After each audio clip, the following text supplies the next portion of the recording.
everybody for joining us. I got a sneak peek at the guest list right now, and I think that most of you know me and probably also know Milton.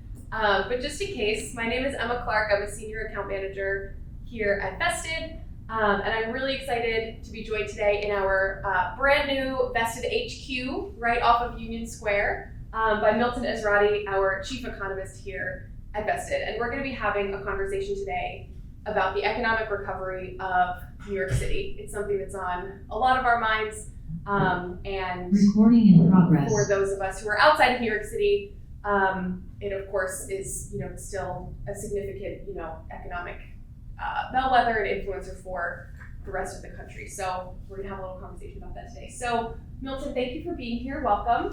Pleasure. I have to start with a question that I think is definitely on my mind and probably a lot of other people's minds as well. Is New York back? Well, that's a great question, and the answer is yes and no. New York is much improved from where it was a year ago, which is the last time we talked about this. Yep. Aside from the vaccinations, which are great and have made a lot of people feel a lot more comfortable, it has come back a great deal, but it is still a long way from where it was before the pandemic and where it could be. I mean, Broadway is back. That's wonderful. People are busy. You can go inside to dine if you show your papers. There's a man at the door who says, "I need to see your papers," and you can go inside and dine, and you can even take your mask off while you're dining, but not when you go to the restroom. You have to have that on for the restroom. And so the city is back, and the vibrant life of the city, there are at least good signs of it. But I have some statistics here that will put this in perspective.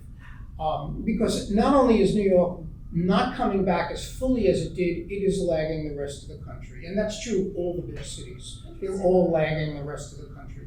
So in the last year, for instance, we have 210,000, almost 211,000 new jobs were created in New York. The working population of the city is up 5.6%. The unemployment rate is down almost 5 full percentage points, from 15% to 10%. That is much worse than the rest of the country. That's a lot of unemployment in an economy that is really labor short. So it's an indication of how far the city yet has to go. I would also say that the total employment number, as I say, about 3.6 million people, is still about 10% down from where the city was pre-pandemic. So we're back, because the 210,000 is way up from where we were. That's a lot of jobs, even for New York City, but we're nowhere near where we were.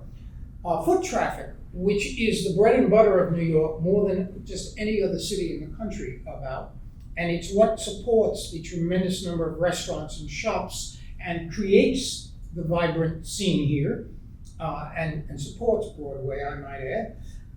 That's up dramatically. I don't know where they get these numbers from, but there is a count of people per day in Times Square, and that's where I get my foot traffic from. I don't know what it's like in Union Square. I don't know if there are counters. I don't know if the counters in Times Square are dodging bullets in order to count. But they count, get this now, this is a precise number, they count 218,829 people a day in Times Square over a period of time, the last month or so. That is up 75% from where it was this time last year. That's a vast improvement. It is 40% below where it was in 2019. So again, the city's coming back, but it's not back. One of the most disappointing things, and I think one of the most worrying things about the longer term future of New York, is work from home and the flow of commuters into the city. The commuters do not only pay taxes, they not only work in all the office buildings, but they buy lunch and they hang around after work and have drinks and they go to the theater, and they are a very important part of supporting the restaurants and the retail trade, which is New York. And the city originally, the great Mayor de Blasio, if you didn't hear the sarcasm in my voice, it was there. The great Mayor de Blasio said he expected 60% of the commuters to come back. That would be awful. That is not even 2/3 of the number we had before. As it is, the number is about 36%, and that is with tremendous political pressure on a lot of corporations to insist that workers come back. That is the most disappointing thing. I'm sure it will improve over time, but work from home, I think, is going to become a feature of American life, and that is going to keep the flow of commuters a little lower than it otherwise would be. Residential activity sales is up dramatically. In fact, it's better than it's ever been in Manhattan, which is where I've tracked the numbers. Brooklyn is very good too. Outside places are places with outdoor space are much more popular than the old-fashioned apartments, and so Brooklyn is winning out over Manhattan in that respect. But prices are not moving up very much on average. Commercial real estate, the numbers are fantastic in terms of growth rates from where we were, but do keep in mind we were really low a year ago. So for instance, the sales volumes are up 184% from last year. Transaction numbers of transactions up 127%. Total square feet changing hands up 309%. All these numbers are still down from where they were in 2019, and the price has not moved for commercial either. So yes, the city's coming back, and I think it will continue to do so. Very optimistic. New York has come back from worse, but it has a ways to go yet. Okay, interesting. I want to dig in a little bit to some sector-specific impacts. You just touched on, I think, what sounded like commercial real estate and residential as well. But what about our industry? What about financial services? What are you seeing there? Well, unfortunately, financial services has been one of the weak spots in New York's comeback. And I think that's because financial services, more than other industries like leisure and hospitality, you have to have people on site. Retail, you have to have people on site. But finance is very susceptible to work from home. Sure. And it's also very susceptible to relocation. So what we've had is it's one of the few industries in the city that has actually shown a decline in jobs in the last year. Now, they may be backroom jobs. It's very, this is a wonderful time for companies that have been toying with the idea of moving their operations to Knoxville or Nashville or Charleston, South Carolina, places like that where labor and property are cheaper. And the COVID, I think, gave them an opportunity to do that. So even as a lot of the big banks are insisting that people in the suburbs begin to commute and come to the office and meet face to face, a lot of activity has been moved elsewhere. And that has been the weakest sector in the city in terms of job growth is finance. Yeah, I was fascinated by Kathy Wood's decision to move Mark to Florida, calling it the next Austin. I thought that was really interesting. But so you talked about the fact that New York is not currently keeping up with the rest of New York, and other large cities are not keeping up with other areas of the country. So I think it's probably fair to say that New York is not representative of the rest of the country in terms of recovery. Would you agree with that? And why do you think that is? Well, definitely it is true. I mean, I just quoted 10% unemployment in New York. The country is is around 4%, give or take. Yeah. And that there are labor shortages almost everywhere in the country except New York, Chicago, San Francisco, and places like that. So it's a long pull. Some of it is because the fear of COVID is much greater in congested places, and so restrictions have stayed in place here and in other major cities in a much bigger way than they have elsewhere in the country. The other problem for New York is crime and transit. It seems as though everybody's driving to work, so the traffic, even though we have fewer people in the city and we have fewer commuters coming in, the traffic is worse than ever. The car traffic is worse than ever. The subways they're not empty, but they're certainly roomier than they were. Yeah, definitely. In my commute to the office here, I feel like there are people, but it's nothing like sort of the sardine can situation that we used to have. And the people who aren't on your car with you are driving. Exactly. Yeah, I've definitely noticed personally, anecdotally, I've noticed a huge increase in traffic, and I've heard the same thing from others as well. So I know that you mentioned your favorite individual, our mayor, and we have an election coming up really soon. So I'm wondering if you anticipate any impacts to specifically the economy of New York related to COVID resulting from the mayoral election. Well, it looks like we're going to have Mr. Adams as the mayor. To some extent, he can't do very much. He can perhaps remove some of the restrictions, hopefully judiciously, in terms of the disease and in terms of the inoculations. And that might encourage a little more traffic into the city. But he doesn't control, he can lean on corporations, as de Blasio has done, to insist that workers come back because those commuters are very important for the retail and restaurant trade in New York as well. And I might add, just having people on the street encourages the tourism, which builds on that. And so all the pieces fit together, so to speak. Residents too, people want to live in the city, put up with less space and more noise for a reason. And if the city doesn't have the vibrancy in it, and the commuters can contribute to that, then people don't want to live here. So everything feeds on itself, and he can probably help to bring some of them back, but work from home is not a decision the mayor can make, except for his staff and the people in the city.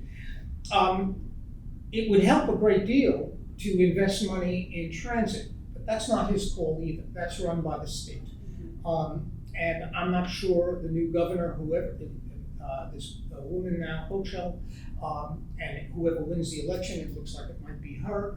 I'm not sure they're willing to put the money into the subways. Now, the subways were in reasonably good shape in 2020 and actually had money for cleanup because of the federal money that flowed from the original COVID relief bill. They've been put in reasonably good shape this year by the money that flowed from the next COVID relief bill, and there was quite a bit, although New York got shortchanged in that. Most of the mass transit in this country happens in the New York area, about 40% of the mass transit, and in New York, got about 14% of the money from the federal government, so we got shortchanged.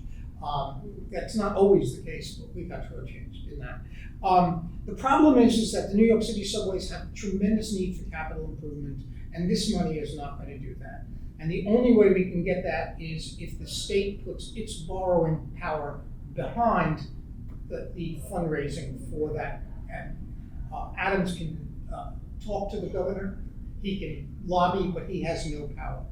The only place where Adams really can help the city, I think, is the crime issue, and it's why he won the primary. Right now, the crime in New York is awful, and you'll forgive me, but I have some numbers here. Well, just one number is sufficient. Murders in the last 2 years in this city are up 42%.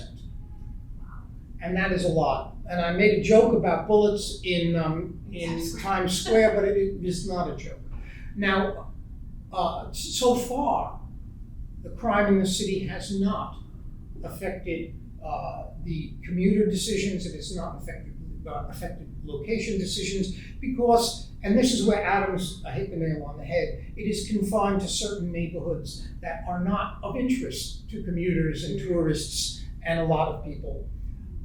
As someone who lived through the 70s and 80s, and I hate to sound like an old man, but what the hell, I am one. Give us your perspective. That's why we love to hear you. If it persists in those neighborhoods, it will not stay there.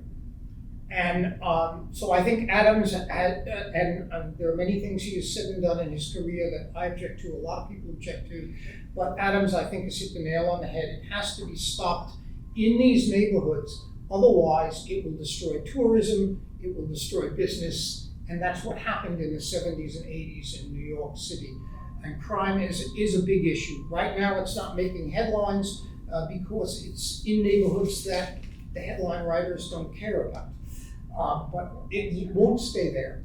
And that's where I think he can make a difference. And if he can make the city's streets safe, and if he can find a solution to the homelessness, and that is not rousting people out of their their little sleeping bags on the street. But if he can find a solution to homelessness, then he can accelerate the recovery of this city.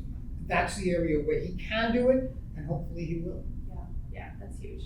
I'd love to throw a question about inflation to you, if you're comfortable, because you mentioned the idea of crime being concentrated and spreading, and that kind of parallels what inflation is doing now, is it not? We're seeing it in some areas that are leading some to believe it is transitory, and it has not necessarily, quote unquote, stuck to other sectors that would indicate it's here to stay long term. And this is an ongoing debate. And I read, all of the commentary in the Journal and Barron's, and I watch all the talking heads on CNBC and Bloomberg. And my clients are some of those talking heads. So what is your thought on inflation right now? I think the inflation is very worrisome. I know that Fed Chairman Jerome Powell has said to us that it's concentrated. And certainly the worst of the inflation is concentrated in two areas, food and energy, not insignificant. They tend to be very volatile, so a lot of the statisticians talk about inflation ex food and energy. But even there is inflation. So I would argue with the notion, it's a popular notion and it's been quoted many times that it's concentrated. Jerome Powell has said it in front of the public and in front of Congress, but it is not. Just to give you a feeling for that, the Consumer Price Index has 23 major sectors that they track. 17 of them are running inflation higher than the 2% the Federal Reserve says is comfortable. 14 of those 17, which is still the bulk of the index, is running inflation above 5% a year, which is significant. That is alarming. Yeah, that is alarming. And so it is not concentrated. The transitory was a line that they've been quoting in Washington for months, and it's always going away tomorrow. But we don't see much sign of that. So in fact, even if you can tie it largely to the supply chain shortages, which the president talked about the other day, and I do think a lot of it is, or at least a portion of it is the supply chain shortages, disruptions, and they're significant. Even if you could do that, it wouldn't be until middle of next year that we would be out of this. The energy shortfall in the world, even if Biden were to restart fracking and reopen the Keystone Pipeline, which, by the way, cut oil production in North America by 10%. Even if you were to do that, it would take months for this to be flowing. We can't cure COVID in Asia and the factories that are closed there.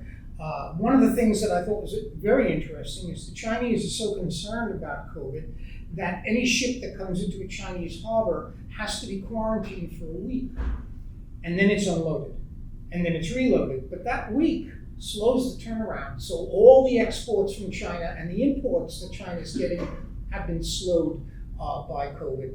We have a worker shortage in the United States. The problem with the Port of Long Beach wasn't that they didn't want to work 24/7, it's that they didn't have people to do it. And even if they could unload the ships, they don't have truck drivers, they don't have railroad workers to move the stuff to where people are demanding. So the supply chain shortages are real, and they're not going to go away overnight. So even if they are the whole cause, and I don't think they are, even if they are the whole cause, we're talking about 2022. That's a lot of rise in the cost of living for people to tolerate in the interim. Sure. It also means, given the strikes we're seeing, that it gets built into wages and wages get passed through the prices and so on and so forth. The other thing that I'm concerned about, and this is a little more iffy, is that the United States has run extremely expansionary fiscal and monetary policies for almost 15 years now, since the 2008-2009 financial crisis. Now, the Republicans, of course, are blaming Biden's bill, as they would, but it's a lot deeper and longer lasting than that. To give you a feeling for this, the Federal Reserve has bought the bulk of the deficit that the federal government has been running all these years. a little over $5.5 trillion of government debt bought by the Federal Reserve. A little over $3 trillion of that amount in just the last year, since COVID. Well, that's a classic picture of running the printing presses, although these presses are electronic, running the printing presses in order to finance the government. It is very inflationary. Now, some people may say if you believe in modern monetary theory, it doesn't matter. But history and most economic theory says that when you do this, you get inflation. Now, the great economists of the past who looked at inflation have said the lags are variable and long. And that's true, but it's been a long time. And my main concern, supply shortages to the contrary notwithstanding, is that we are seeing those long variable lags start to become a reality in this. And that would be a much more lasting and destructive inflation than even 2 years of supply shortages. Sure. I have a couple more questions for you, but we also want to hear your questions as well. So if you want to pop into the chat at any point your questions for Milton, I think we're going to do a couple more between the two of us, and then we're going to make some time for your questions as well. So please pop into the chat and stick your questions in there, and we will get to them in just a few minutes. Please do that, because if I get a lot of questions, I'll feel like I've been successful. So do it just as a kindness. Please. We were just talking a lot about the Fed and the QE measures, and just we're working in numbers that are just like our brains can't even comprehend. $5 trillion is the amount of zeros you couldn't even count them, right? So is tapering coming? What is the Fed going to do? What should the Fed do? Well, two different questions. Yes. It's hard to answer. The second answer, I can tell you what I think they should do, but they're not listening to me. And on the first question, Jerome Powell doesn't confide in me. Jerome Powell has said that the Fed will deal with this in time, but he doesn't want to change policy now. He's under a great deal of political pressure not to change policy right now. The Fed chair is always under that kind of political pressure. So I don't think we're going to see a very dramatic change in tapering, but the tapering, I think, is going to start. We've had two Fed presidents who have a little more independence say that the tapering should start by the end of the year or in the new year. If there's even an attempt to forestall inflation, it should start. There is no need in an economy that is labor short to continue this kind of powerful stimulus we're getting from the monetary authorities. So the tapering should start. I actually saw some signs that the Fed, sub rosa in this case, because they're not announcing it, has begun to change their behavior. For the last few weeks or months, I should say, it's been a couple of months now, the Fed has done reverse repurchase agreements, which are effectively selling some of the securities they bought with the quantitative easing. They always have a net, they're always buying and selling, but on net, they're actually selling them into the market, which is withdrawing some of the liquidity. So to me, it says that the Fed is beginning to think about taper, and they will make an announcement or start it in a grander way probably at the end of the year. And I would welcome that, particularly given my concerns about how many trillions they have absorbed over the years. A lot will depend on politics. If the economy is doing well, the White House will lean less on Powell if he wants to taper. Okay, interesting. We've touched a lot on some various themes about the labor market and its impacts. I'd love to just hear from you kind of your overall thought on the labor market's impacts on the economy overall. And do you think that the necessary sort of tightening of the gap, of the employment gap, is coming? And if it does, what will happen? And if it doesn't, what will happen? Because we don't know yet. Well, the United States could actually, because we've had a lot of people in the United States, I think this number may be wrong because I don't have this in my notes and it's not in the front of my mind. About 5 million people who were working or seeking work before COVID are not doing so now. All of them in New York. No, not quite as bad as that, but a great number of them in New York. there for some it was it's fear of the disease. For others, it is the mandate, the vaccine mandate. In fact, I just saw a headline: almost 2,000 people have either left or been laid off from Washington state government over the COVID mandate. They've been either fired or forcibly retired or walked away. Sure. And that's happening around the country. We've seen the unions fighting this, and between thee and me and whoever's listening, I don't understand the fuss, but I can't answer for people's consciences or their fears, and they have these fears. And some people make legitimate arguments about having had the disease and having natural immunity and so forth. But that too is interfering with people coming back to work. If we could get the participation rate, that is to say these 5 million or so people, back to skilled people, back to work, that would help. One of the other things that has been acting but is ending now was the additional unemployment benefits offered by the federal government. Now that ended in September. We have no statistics on how that's going to affect people. A lot of people said it was paying people to stay home and it was a shame, but and the numbers did not work out. But I realized in time, if you're responsible for childcare, staying home saves you. You not only got paid to stay home, but you also saved on childcare expenses. So it was a double benefit to mostly women, but not exclusively women. So there's a reason why those people may be returning to work, and that would relieve some of the strain. I'm not saying that all these mothers are going to go start driving trucks and empty the warehouses in Los Angeles, but that should help.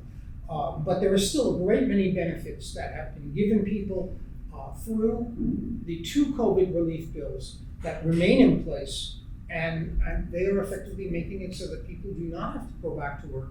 And if on top of that you're afraid of getting infected or you don't like the mandates, it's easier to walk away than it would have been 2 to 3 years ago. Sure.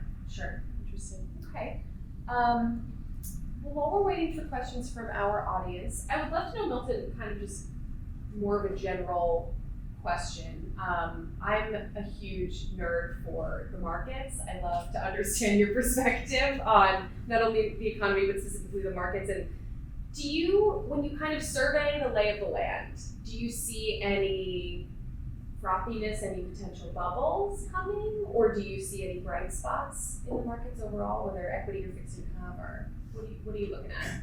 Well, it's hard to be excited about fixed income in this environment. Yields are extremely low. The Fed will, if they taper, that means it's a prelude to raising short-term rates, which will go through the entire yield curve. So it's hard to be enthusiastic about fixed income. The equity market, I don't think is overpriced, especially given how low interest rates are. As overpriced as some people have said, but it is hard to say that equities are cheap in this environment. And I think one of the things, I'm preparing a paper for VestEd on this, one of the things that I think is a giveaway is the tremendous number of initial public offerings that are coming to market.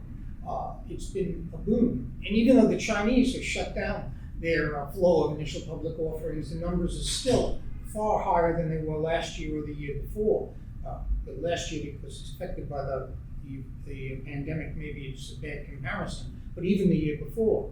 And I think that what this is saying is 2 things. One is that the businesses are optimistic. They think they have a use for the capital. They're going to expand, and that's good for the market. That's good for the economy. But the other thing it says to me is that the people issuing these IPOs, these initial public offerings, are saying I can get more for my shares in this market, more perhaps than they're worth in sort of a private assessment of their value. And I think that might be hurrying some of these to market. So their perspective is that the market is a little frothy now. If you're afraid of inflation, there are alternatives. There are commodities which have already skyrocketed for the shortages, and real estate. And we have seen, not in New York City, I mentioned that prices haven't gone up here, but the rest of the country, in the suburbs and the exurbs, prices are soaring. And some of that may be people looking for an inflation hedge. Sure. Okay. Well, my last question for you is, what have we not discussed that you think we need to be paying attention to? Oh, this is the. We've covered a lot of ground. We have covered a lot of ground. of ground. This is the ultimate journalist question where you get to embarrass yourself.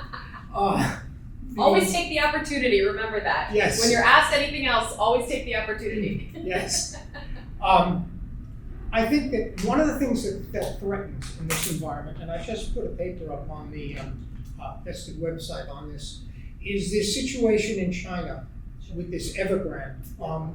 This company is insolvent, and I believe that it's insolvent less because it's been wasteful, and more because China was growing very fast. It was an environment where it paid to go into debt and get in as many businesses as you could.